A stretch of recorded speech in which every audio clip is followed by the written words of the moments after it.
राधे राधे। अथा YouTube channel पर हम आपका स्वागत करते हैं। बंधुओं, आज पद्म पुराण के सृष्टि खंड का 12वां अध्याय हम पढ़ना प्रारंभ करते हैं, जिसका नाम है चंद्रमा की उत्पत्ति तथा यदुवंश एवं सहस्त्रार्जुन के प्रभाव का वर्णन। ये अध्याय अन्य अध्यायों की अपेक्षा छोटा सा है, इसलिए आइए अब हम इसको पढ़ना प्रारंभ करते हैं। भीष्म जी ने पूछा, समस्त शास्त्रों के ज्ञाता पुलस्त जी, चंद्रवंश की उत्पत्ति कैसे हुई? उस वंश में कौन कौन से राजा अपनी कीर्ति का विस्तार करने वाले हुए? पुलस्त जी ने कहा, राजन, पूर्व काल में ब्रह्मा जी ने महर्षि अत्रि को सृष्टि के लिए आज्ञा दी। तब उन्होंने सृष्टि की शक्ति प्राप्त करने के लिए अनुत्तर नाम का तप किया। अनुत्तर नाम का तप क्या होता है? जिससे बड़ा दूसरा कोई तप न हो, वह लोकोत्तर तपस्या ही अनुत्तर तप के नाम से कही गई है। अनुत्तर नाम का तप किया। वे अपने मन और इंद्रियों के संयम में तत्पर होकर परमानंदमय ब्रह्म का चिंतन करने लगे। एक दिन महर्षि के नेत्रों से कुछ जल की बूंदें टपकने लगी, जो अपने प्रकाश से संपूर्ण चराचर जगत को प्रकाशित कर रही थी। दिशाओं की अधिष्ठात्री देवियों ने स्त्री रूप में आकर पुत्र पाने की इच्छा से उस जल को ग्रहण कर लिया। उनके उदर में वह जल गर्भ रूप से स्थित हुआ। दिशाएं उसे धारण करने में असमर्थ हो गई, अतः उन्होंने उस गर्भ को त्याग दिया।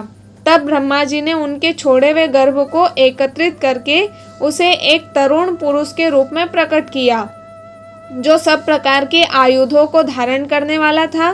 फिर वे उस तरुण पुरुष को देव शक्ति संपन्न सहस्त्र नामक रथ पर बिठाकर अपने लोक में ले गए। तब ब्रह्मर्षियों ने कहा, ये हमारे स्वामी हैं। तदंतर ऋषि, देवता, गंधर्व और अप्सराएं उनकी स्तुति करने लगी। उस समय उनका तेज बहुत बढ़ गया। उस तेज के विस्तार से इस पृथ्वी पर दिव्य औषधियां उत्पन्न हुई। इसी से चंद्रमा औषधियों के स्वामी हुए तथा द्विजों में भी उनकी गणना हुई।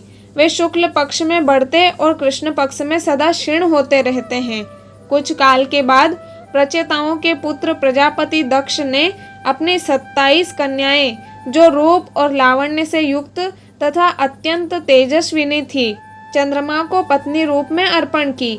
तत्पश्चात चंद्रमा ने केवल श्री विष्णु के ध्यान में तत्पर होकर चिर काल तक बड़ी भारी तपस्या की। इससे प्रसन्न होकर परमात्मा श्री नारायण देव ने उनसे वर मांगने को कहा। तब चंद्रमा ने यह वर मांगा, मैं इंद्र लोक में राजसूय यज्ञ करूंगा। उसमें आपके साथ ही संपूर्ण देवता मेरे मंदिर में प्रत्यक्ष प्रकट होकर यज्ञ भाग ग्रहण करे। शूलधारी भगवान श्री शंकर मेरे यज्ञ की रक्षा करे। तथास्तु कहकर भगवान श्री विष्णु ने स्वयं ही राजसूय यज्ञ का समारोह किया। उसमें अत्रि, होता, भृगु, अधर्व्यु और ब्रह्मा जी उद्गाता हुए। साक्षात भगवान श्री हरि ब्रह्मा बनकर यज्ञ के दृष्टा हुए तथा संपूर्ण देवताओं ने सदस्य का काम संभाला। यज्ञ पूर्ण होने पर चंद्रमा को दुर्लभ ऐश्वर्य मिला और वे अपनी तपस्या के प्रभाव से सातों लोकों के स्वामी हुए। चंद्रमा से बुद्ध की उत्पत्ति हुई। महर्षियों के साथ ब्रह्मा जी ने बुद्ध को भूमंडल के राज्य पर अभिषिक्त करके उन्हें ग्रहों की समानता प्रदान की। बुद्ध ने इला के गर्भ से एक धर्मात्मा पुत्र उत्पन्न किया, जिसने 100 से भी अधिक अश्वमेध यज्ञों का अनुष्ठान किया। वह पुरुरवा के नाम से विख्यात हुआ। संपूर्ण जगत के लोगों ने उसके सामने मस्तक झुकाया। पुरुरवा ने हिमालय के रमणीय शिखर पर ब्रह्मा जी की आराधना करके लोकेश्वर का पद प्राप्त किया। वे सातों द्वीपों के स्वामी हुए। केशी आदि दैत्यों ने उनकी दास्ता स्वीकार की। उर्वशी नाम की अप्सरा उनके रूप पर मोहित होकर उनकी पत्नी हो गई। राजा पुरुरवा संपूर्ण लोकों के हितैषी राजा थे। उन्होंने सातों द्वीप, वन, पर्वत और काननों सहित समस्त भूमंडल का धर्म पूर्वक पालन किया। उर्वशी ने पुरुरवा के वीर्य से 8 पुत्रों को जन्म दिया। उनके नाम ये हैं: आयु, दृढ़ायु, वश्यायु, धनायु, वृत्तिमान, वसु, दिविजात और सुबाहु। ये सभी दिव्य बल और पराक्रम से संपन्न थे। इनमें से आयु के 5 पुत्र हुए, नहुष, वृद्धशर्मा, रजि, दंभ और विपापमा। ये पांचों वीर महारथी थे। रजि के 100 पुत्र हुए जो राजेय के नाम से विख्यात थे। राजन, रजि ने तपस्या द्वारा पाप के संपर्क से रहित भगवान श्री नारायण की आराधना की। इससे संतुष्ट होकर श्री विष्णु ने उन्हें वरदान दिया, जिससे रजि ने देवता, असुर और मनुष्यों को जीत लिया। अब मैं नहुष के पुत्रों का परिचय देता हूँ। उनके 7 पुत्र हुए और वे सबके सब धर्मात्मा थे। उनके नाम ये हैं: यति, ययाति, संयाति, उद्भव, पर, वियति और विध्यसती। ये 7 अपने वंश का यश बढ़ाने वाले थे। उनमें यति कुमार अवस्था में ही वानप्रस्थ योगी हो गए। ययाति राज्य का पालन करने लगे।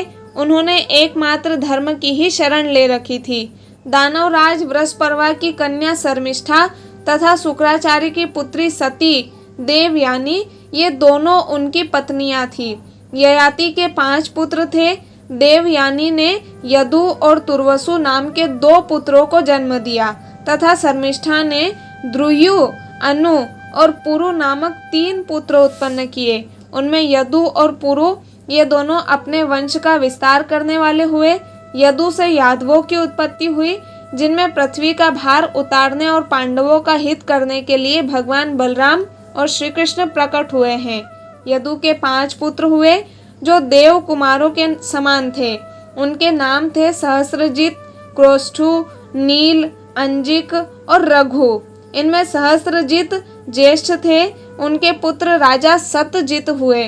सतजित के है और उत्ताल है, ये 3 पुत्र हुए जो बड़े धर्मात्मा थे। हेहय का पुत्र धर्मनेत्र के नाम से विख्यात हुआ। धर्मनेत्र के कुंभी, कुंभी के संहत और संहत के महिष्मान नामक पुत्र हुआ। महिष्मान से भद्रसेन नामक पुत्र का जन्म हुआ जो बड़ा प्रतापी था। वह काशीपुरी का राजा था। भद्रसेन के पुत्र राजा दुर्दर्श हुए। दुर्दर्श के पुत्र भीम और भीम के बुद्धिमान कनक हुए। कनक के कृताग्नि, कृतवीर्य, कृतधर्मा और कृतोजा, ये 4 पुत्र हुए जो संसार में विख्यात थे। कृतवीर्य का पुत्र अर्जुन हुआ जो 1000 भुजाओं से सुशोभित एवं 7 द्वीपों का राजा था। राजा कार्तवीर्य ने 10,000 वर्षों तक दुष्कर तपस्या करके भगवान दत्तात्रेय जी की आराधना की। पुरुषोत्तम दत्तात्रेय जी ने उन्हें 4 वरदान दिए। राजाओं में श्रेष्ठ अर्जुन ने पहले तो अपने लिए 1000 भुजाएं मांगी। दूसरे वर के द्वारा उन्होंने यह प्रार्थना की कि मेरे राज्य में लोगों को अधर्म की बात सोचते हुए भी मुझसे भय हो और वे अधर्म के मार्ग से हट जाए। तीसरा वरदान इस प्रकार था: मैं युद्ध में पृथ्वी को जीतकर धर्म पूर्वक बल का संग्रह करूं। चौथे वर के रूप में उन्होंने यह मांगा कि संग्राम में लड़ते लड़ते मैं अपनी अपेक्षा श्रेष्ठ वीर के हाथ से मारा जाऊं। राजा अर्जुन ने 7 द्वीप और नगरों से युक्त तथा 7 समुद्रों से घिरी हुई इस सारी पृथ्वी को क्षात्र धर्म के अनुसार जीत लिया था। उस बुद्धिमान नरेश के इच्छा करते ही 1000 भुजाएं प्रकट हो जाती थी। महाबाहु अर्जुन के सभी यज्ञों में पर्याप्त दक्षिणा बांटी जाती थी। सब में सुवर्णमय यूप अर्थात स्तंभ और सोने की ही वेदियां बनाई जाती थी। उन यज्ञों में संपूर्ण देवता सज धजकर विमानों पर बैठकर प्रत्यक्ष दर्शन देते थे। महाराज कार्तवीर्य ने 85,000 वर्षों तक एक छत्र राज्य किया। वे चक्रवर्ती राजा थे। योगी होने के कारण अर्जुन समय समय पर मेघ के रूप में प्रकट हो वृष्टि के द्वारा प्रजा को सुख पहुंचाते थे। प्रत्यंचा के आघात से उनकी भुजाओं की त्वचा कठोर हो गई थी। जब वे अपनी हजारों भुजाओं के साथ संग्राम में खड़े होते थे, उस समय सहस्रों किरणों से सुशोभित शरतकालीन सूर्य के समान तेजस्वी जान पड़ते थे। परम कांतिमान महाराज अर्जुन माहिष्मतीपुरी में निवास करते थे और वर्षा काल में समुद्र का वेग भी रोक देते थे। उनकी हजारों भुजाओं के आलोड़न से समुद्र शुद्ध हो उठता था और उस समय पातालवासी महान असुर लुक छिपकर निश्चेष्ट हो जाते थे। एक समय की बात है, वे अपने 5 बाणों से अभिमानी रावण को सेना सहित मूर्छित करके महिष्मतीपुरी में ले आए। वहां ले जाकर उन्होंने रावण को कैद में डाल दिया। तब मैं पुलस्त्य अर्जुन को प्रसन्न करने के लिए गया। राजन, मेरी बात मानकर उन्होंने मेरे पौत्र को छोड़ दिया और उसके साथ मित्रता कर ली। किंतु विधाता का बल और पराक्रम अद्भुत है, जिसके प्रभाव से भृगुनंदन परशुराम जी ने राजा कार्तवीर्य की हजारों भुजाओं को सोने के ताल वन की भांति संग्राम में काट डाला। कार्तवीर्य अर्जुन के 100 पुत्र थे, किंतु उनमें 5 महारथी, अस्त्र विद्या में निपुण, बलवान, शूर, धर्मात्मा और महान व्रत का पालन करने वाले थे। उनके नाम थे सूरसेन, सूर, धृष्ट, कृष्ण और जयध्वज। जयध्वज का पुत्र महाबली तालजंग हुआ। तालजंग के 100 पुत्र हुए, जिनकी तालजंग के नाम से ही प्रसिद्धि हुई। उन हेहय वंशीय राजाओं के 5 कुल हुए, वितिहोत्र, भोज, अवंती, तुंडकेर और विक्रांत। ये सबके सब तालजंग ही कहलाए। वितिहोत्र का पुत्र अनंत हुआ, जो बड़ा पराक्रमी था। उसके दुर्जय नामक पुत्र हुआ, जो शत्रुओं का संहार करने वाला था। तो इस प्रकार हमने इस अध्याय का पाठ किया। अब इस अध्याय से जुड़े प्रश्नों को हम रखते हैं। बंधुओं, वीडियो अच्छा लगे तो आप लाइक जरूर कर दिया करें, क्योंकि आप ही के लिए हम इतनी मेहनत कर रहे हैं। चलिए अब प्रश्नों को रखते हैं। पहला प्रश्न, कौन से ऋषि के नेत्रों से गिरी हुई जल की बूंदों को दिशाओं की अधिष्ठात्री देवियों ने स्त्री रूप में आकर के पुत्र पाने की इच्छा से ग्रहण किया था? दूसरा प्रश्न, औषधियों के स्वामी कौन कहलाते हैं? प्रजापति दक्ष ने अपनी कितनी कन्याओं का ब्याह चंद्रमा के साथ में किया था? चंद्रमा के पुत्र का नाम क्या है? भगवान श्री कृष्ण के पूर्वजों को किस नाम से जानते थे? हम कहना चाहेंगे कि आप हमारे व्हाट्सएप ग्रुप से अवश्य जुड़ जाइए, ताकि जिन जानकारियों के वीडियो हम नहीं बना पाते हैं उनको लिखित रूप में हम व्हाट्सएप के माध्यम से आप तक पहुंचा सके। इसलिए आप हमारे व्हाट्सएप ग्रुप से अवश्य जुड़ जाइए।